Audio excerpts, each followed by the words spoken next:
an insurance claim to file, and who doesn't after these storms? If it's related to the recent snowstorms, you'll want to know how to get the claim processed quickly. But there are other fine points to getting your claim through the system and making sure you have all the paperwork your insurance agency will require. Joining us now is independent insurance agent Billy Simons with the Rust Insurance Agency, which you were just telling me has been in downtown Washington since 1889. 89. That's remarkable. A couple of years. A couple of years. That's great. All right, let's jump in here because a lot of people are going to be. I'm faced with this problem after finding a leak in my house this weekend. Generally speaking, what is covered after snowstorms like what we just had? Generally speaking, damage to your property and property on the adjoining garages and that sort of thing. Those are it's going to be covered. Damage to the property, to the roof, to the gutters, to that sort of thing. Which is what a lot of people are seeing, the ice damming going on. Right, and you need to be careful about what you put a claim in for. I mean, some of the damage that's done isn't necessarily strong enough to put a claim. You've got a deductible to consider, and anything that falls in just over the deductible or under the deductible, you may want to consider not putting a claim in. And the reason for that is, and your insurance agent will possibly even tell you this because it's, well, you're telling us, because you could see your rates go up. You could see your rates go up, or you could be dropped at renewal time. Two things will get you at claims when you put in claims: frequency and severity. Lots of little claims or 2 or 3 really big claims within a couple of year period. Now, what about in a case like this where, because some people, say someone's out of town and they come back to their home and they have massive damage, say they have structural damage and leaking going on in the house because of the snowstorms, those are massive claims, but that's what the insurance is there for. That's what the insurance is there for, and you want to lean on it for that. You don't want to lean on it for every single claim that comes in. The small stuff, again, you want to put your deductible into consideration when you file a claim. Okay. Damage done to your house while you're out of town, you may want to ask your neighbors to keep an eye on your place.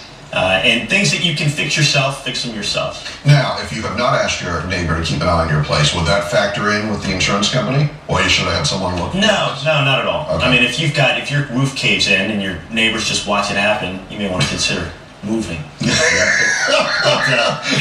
but the insurance company is going to be there and they're going to help you through it. And they're sympathetic to situations like this. Okay. I mean, they've got this widespread area. Talk to me about what is not covered, because you're saying property is covered. However, I hear people talking about, okay, if I start getting water in my basement, right, that's not covered. In a typical homeowner's insurance policy, seepage and rising water in your basement is not going to be covered. Even if it's from the ice and snow on the top of my house leaking through the house? That's a good point. The subsequent damage from a covered cause of loss would typically be covered. If you have your roof cave in and you're out of town and water leaks all through your house, it's going to be covered because the coverage of the loss of the roof caving in is a covered cause of loss. Okay. But water coming in from leaking snow that leaks into your basement, melts into your basement, is not going to be covered. Wow. Typically under a homeowner's insurance policy, seepage and rising water is not covered. Now here's what is covered. You need to make sure that you've got endorsements in place before the horse is out of the barn, so to speak, and get those into play now before the snow starts to melt, is if you've got a sump pump and the sump pump fails to operate and water gets into your basement that way. The sump pump won't be covered, but the subsequent damage would be covered. But you need to make sure and talk to your independent insurance agent that you've got the proper endorsements on your policy to ensure that you've got that coverage. Meaning the proper coverages. Exactly. Now, for example, if I ran into my insurance agent today and said, hey, I want to get my sump pump covered, he's probably going to say, well, no, it's too late. Well, he may or may not. Sometimes when the other natural disasters come up, hurricane season, insurance companies will blast out emails saying, we're not going to cover any more property in this area because the hurricane's coming. Now that the horse is out of the barn and the building is on fire, so to speak, and the snow is starting to melt, you may run into that problem. But moving forward, it's something you should really look at. Some insurance policies have what's called an act of God exemption. Would this be considered an act of God? Well, under a typical homeowner's insurance policy, fire, windstorm, hail, aircraft, and snow are going to be covered causes of loss. You don't need to be too worried about. The weight of snow and ice on your roof is the biggest cause of loss this time of year. We saw that in Pittsburgh the other day at the ice skating rink. Right.